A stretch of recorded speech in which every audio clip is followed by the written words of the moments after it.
Good. All right. Well, good morning, everybody. Thank you for joining us. This is another edition of our weekly real estate backstory. We do this every Monday morning, or most Monday mornings at 9 a.m.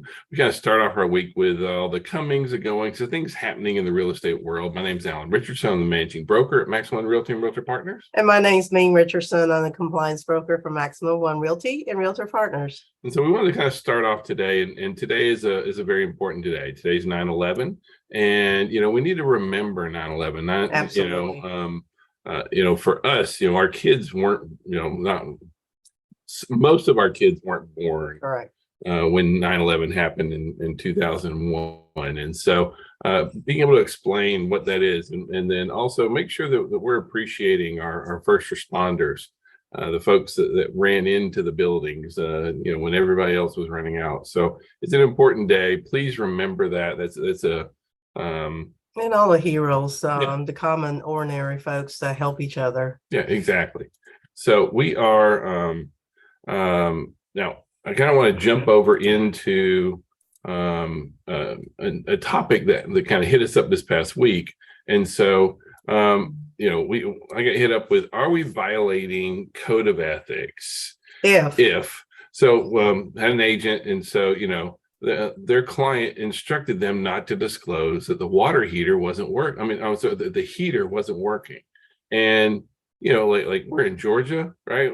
It's hot. Most folks may not even catch that the heater isn't working, but the seller knew it wasn't working and he told them. And so, she called me and said, listen, do I have to do that? Because like when you look at the Realtor Code of Ethics, so in Article 119, it says that realtors are to preserve confidential information gained during or following the termination of that listing. And so, in other words, we can't use confidential information to our client's disadvantage.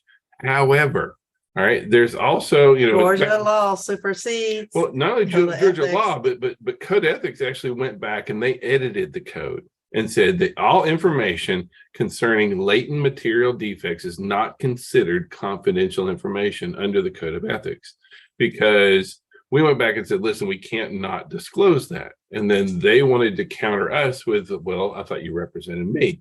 Isn't that unethical to be doing this? And so, we have to understand that, one, like Ming said, we are responsible for making sure that we are and just remember, adhering to state law as well. I was going to say your state law supersedes your license law. So therefore it does. And so therefore you need to abide by what states is stating when there's clear, precise message. Well, and the code of ethics is for how we as realtors choose to operate. And how we need to conduct our business. There is nothing state or even in the real estate code necessarily that speaks, what the code the articles that I'm kind of talking about, that's for the realtor code. And so even if you aren't a realtor, we still need to be ethical in what we're doing. Now license law prohibited. So the license law say we cannot, it's not our job to discover it, but if we do know any material latent defects, we have to disclose it. And that's for license law. So it's not just code, it's also license law. Well, all I was saying was that we do have the code, and not in this particular example here, but understanding that, even if we aren't realtors, then we still need to have our own code of ethics and how we choose to operate on there. And state law. What are not code ethics? License law says he has to do it as well. I realize that, so I'm not sure where you're going with this. So, all right. I want to kind of bring you up to speed on a new emerging trend we've seen out there. And I don't know if you're seeing this yet or not, but this is something that's starting to be really, really popular. And so painted ceilings are like, it's the new accent wall. I don't know if you've seen this yet or not, but if not, start looking for it. We're starting to see it. I've seen it in some new construction builds that are coming up. We've seen this in a lot of the House, Houz. Those folks, they have listed it as a new hot emerging trend in the real estate space. And just don't get freaked out. Now, most of these are really, really bold like the ones in the photos, these are very, very bold colors. We're seeing much like in real life, the properties that I'm actually seeing with the painted ceilings, they're much more muted. They're not nearly that bold of like green and things like that. That's a pretty. I have seen a lot of intense like a statement. very light ocean, kind of sky blue, Yep.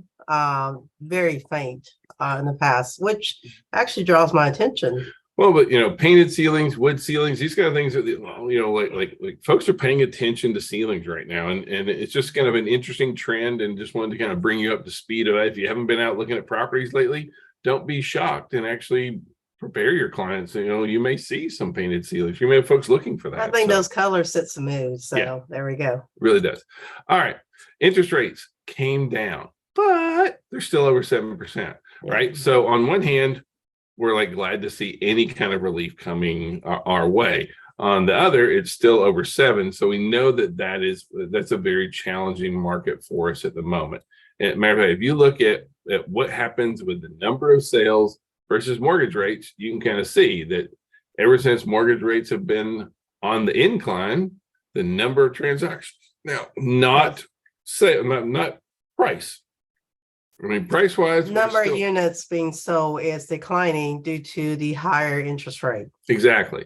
And so, we are looking for some relief there. We need some relief on the interest rate side of things. Matter of fact, right now, our millennials, as well as our Gen Z, because our Gen Zs are now moving into home ownership age. And so, a lot of them are finding it very difficult to buy. And so affordability is the number one issue out there for Gen Z. And so one of the biggies is available homes or the homes that are available are too expensive. Right. The mortgage rates are high, and then their ability to save for a down payment. That's one of those things that like when people are ready to really own a home, we find that they find a way to save up for that down payment. The down payment is a big deal. And the number one area where people get the funds in order to get their down payment funds is from savings. Now, number 2 is from their parents, but number 1 is from savings. Well, and also this is where right now your down payment system program are very important. So please talk to your lender in reference to what down payment system are available. Some are county related, some are geographically related. In Georgia, always have the Georgia dream. So have a good conversation with your lender and just talk to them and see what's there. Well, and right now 2 and 5 Gen Zers and millennials, they're working on side hustles to save for their down payment. That down payment is the big deal right there. Once somebody has saved for the down payment, honestly, they really are ready to buy a home. We see that as being one of those big boxes that when checked off means that they are really, truly ready to own a home at this point, once they've saved for that down payment. So, there's lots of ways where folks can do it. But most of folks are saving directly from there. Some folks are out getting a second job, and then after that comes in at family. Well, and then also selling their pre-existing home. So you can see the graph where most of your down payment are being accumulated through salary and saving from their pay stubs. So our median sales price is still up. So we're up about 4.5% year over year. And this is always like this is the big number that folks want to know. When your clients say, how's the market? What they care is having a foreclosure, or is the value of the home dropping? Is my home going to be worth more tomorrow than it was today? It's really what everybody wants to know. They want to know what's happening. They don't care about the volume of homes. They care about their home. Correct. And so, generally speaking, especially here in Georgia, we're up and we're right there on the national trend. So we're running about 4.5% up year over year. And so right now, our newly listed homes are still down about 7.5%. And so we need to start seeing that inventory rise, because and we are starting to see some good news on there. I mean, normally we see, and you can kind of see in the slide here, that normally inventory starts tapering off this time of year. Inventory is actually ticking up a little bit. Up. So that's good. So same thing we see in the total listings. So new listings is trending up. Total listings also is trending up. And so you can see that nationwide, this is kind of like normally we should be tapering down even more. We're not yet. So we're still seeing an increase in listings. Now, we're not where we need to be. We don't have enough listings, but seeing these kind of things trend up, it's actually really good for our market. Oh, and really what you see is that for the first time this year, we have more homes we have the most number of homes available on market year to date right now. So Altos, they broke, did some new information out here. And so for the year, we're not back to where we need to be. We're not back into previous year's levels, but since January, we're now higher than we started off the year in total inventory. And so we need that inventory because without houses to sell, we got nothing to sell, right? Even though with high inventory starting out beginning January of this year, we're still don't have enough for the demand out there. Yeah.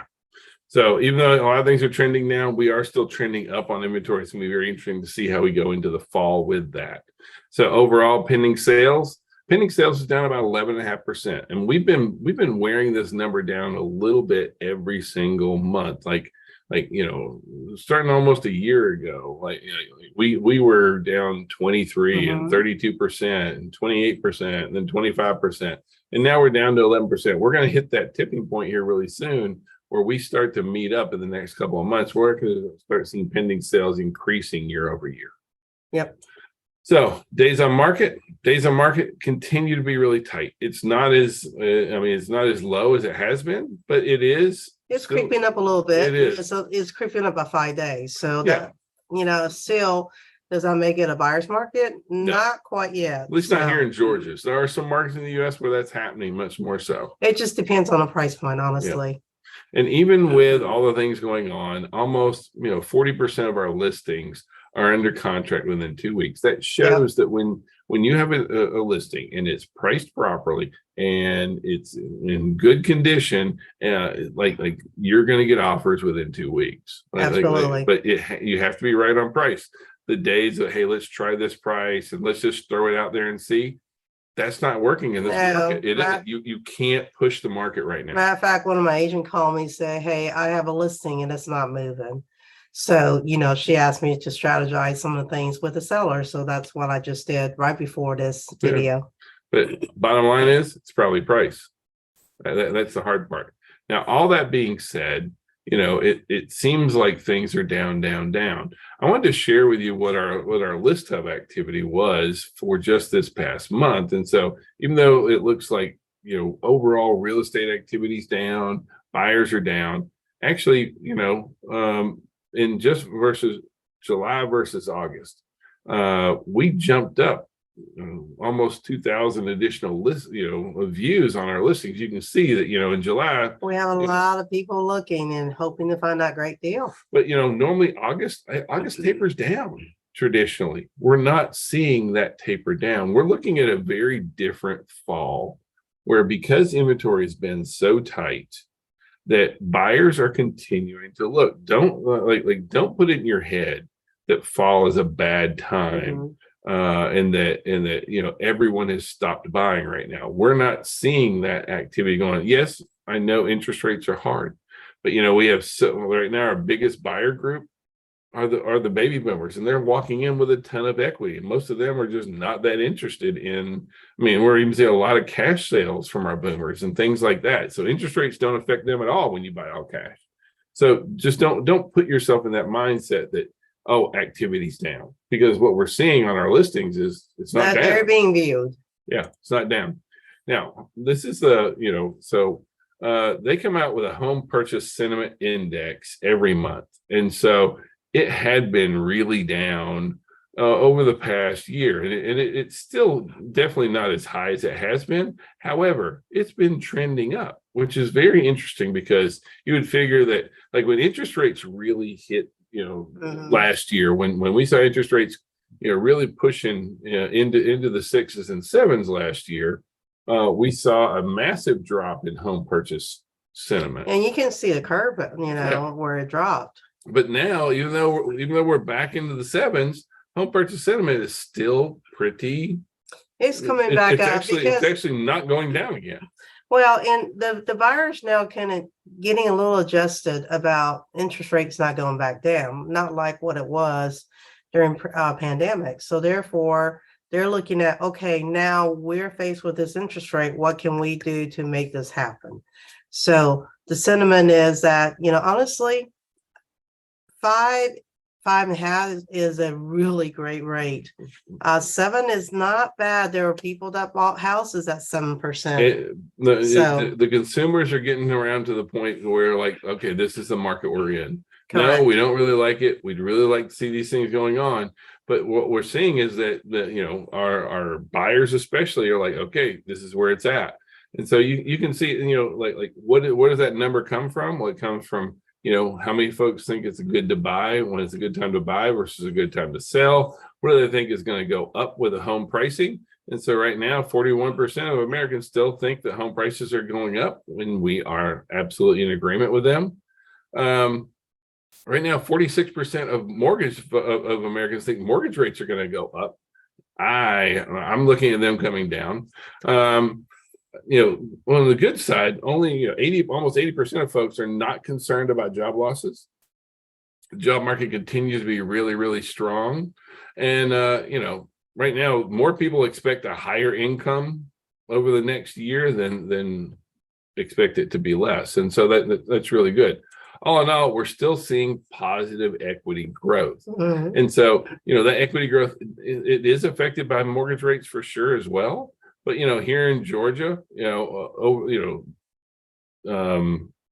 just in Q2 of 2023 versus a year ago, it was $5,000, which would be about $20,000 for the year in the state of Georgia. So we're still seeing positive equity growth in Georgia, which is like when folks, like that's the big number. I keep stressing it, but I'm not trying to beat a dead horse, but we're not seeing property values decline. We're seeing equity growth.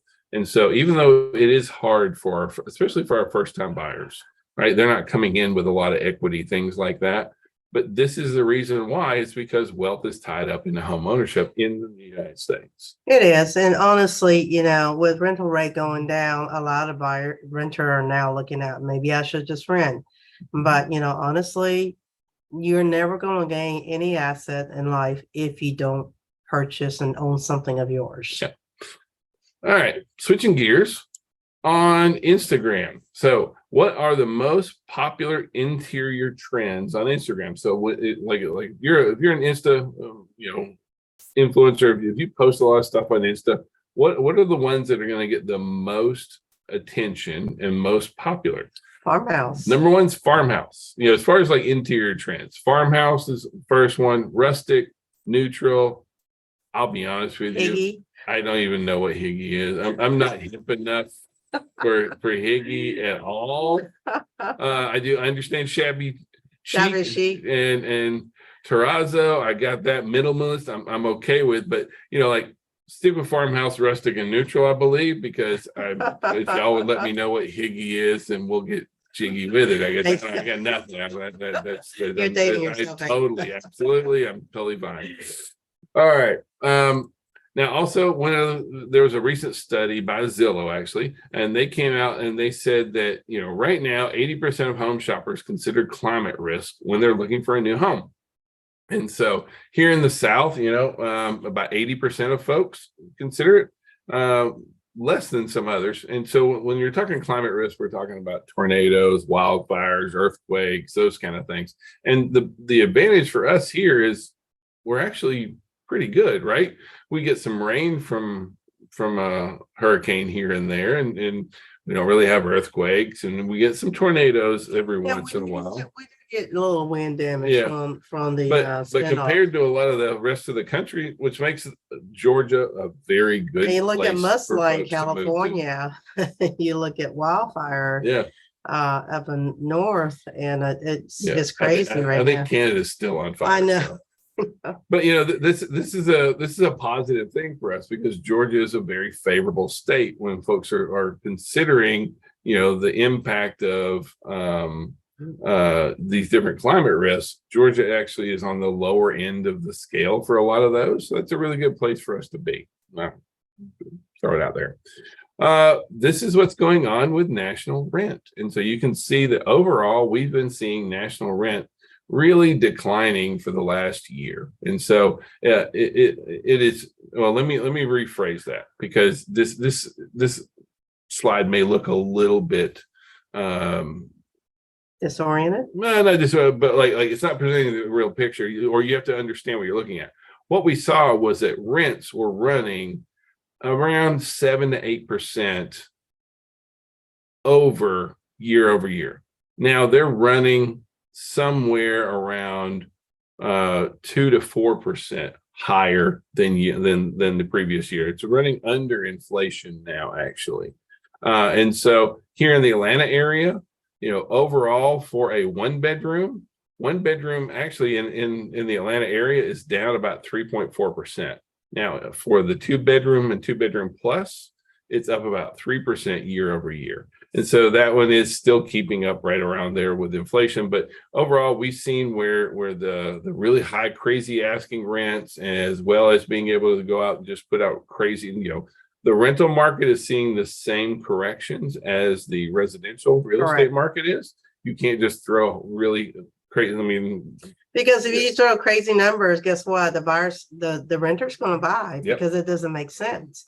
If you look at on the average, and these are more Metro Atlanta numbers than it is outskirt of Atlanta for a 2-bedroom, they're running about 2,200. I mean, my daughter's paying a shared space, a 1-bedroom apartment complex with shared space in the middle, about almost $1,400 a month.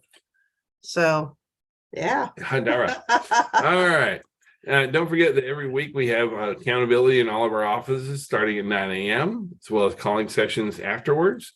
For all your Max One swag. Check out max1market.com. This week, tomorrow, we're going to have our monthly sales meeting. It's going to be in person in all of our partners' offices.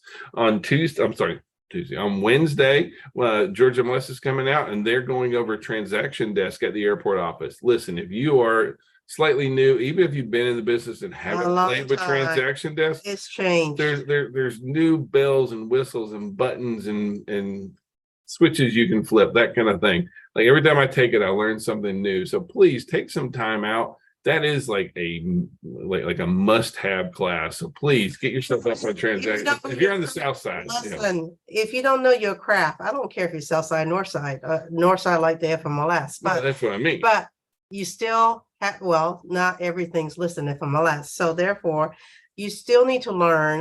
The better you are at your craft, and it makes your life easier when it comes to efficiency and everything else. Now, on Thursday, I'll be teaching the ultimate listing system over in our Noonan office.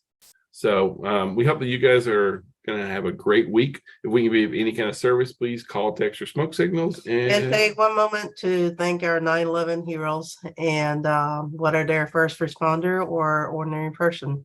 Thank you all. Have a great Monday. Bye, everybody.